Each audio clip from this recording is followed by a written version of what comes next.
মিয়ানমারকে মানবিক করিডোর দেওয়ার ব্যাপারে রাজনৈতিক দলগুলোর সাথে আলোচনা করা উচিত ছিল। এটি অন্তর্বর্তীকালীন সরকারের একক সিদ্ধান্ত বলে দাবি করেছেন বিএনপি মহাসচিব মির্জা ফখরুল ইসলাম আলমগীর। বিকালে ঠাকুরগাঁও সদর উপজেলার জগন্নাথপুর ইউনিয়নে শেখ বাজার এলাকায় গণসংযোগের সময় দেয়া বক্তব্যে তিনি এ মন্তব্য করেন। মির্জা ফখরুল বলেন, মিয়ানমারকে মানবিক করিডোর দেয়া একটি বড় সিদ্ধান্ত। এর সাথে দেশের স্বাধীনতা, সার্বভৌমত্ব, ভবিষ্যৎ ও এ অঞ্চলের শান্তি শৃঙ্খলা স্থিতিশীলতা জড়িত আছে। তাই সরকারের দায়িত্ব ছিল এ বিষয় নিয়ে সমস্ত রাজনৈতিক দলগুলোর সাথে কথা বলা। তিনি আরও বলেন, মানুষকে সাহায্য করার ব্যাপারে কোনো আপত্তি নেই, তবে অবশ্যই এটি হতে হবে সকল মানুষের সমর্থনে।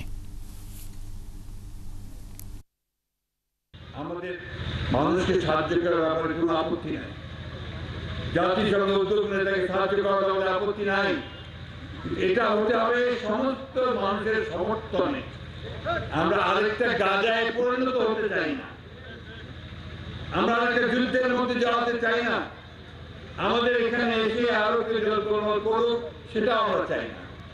একে তো রোহিঙ্গাকে নিয়ে আমরা বড় সমস্যায় আছি, তারপরে এই প্যাসেজ দেওয়াতে যে আবার কোনো বড় সমস্যার সৃষ্টি হয় সেটা আলোচনা করে ব্যবস্থা নিয়ে তারপরে এটাতে যাওয়া উচিত ছিল বলে আমরা মনে করি।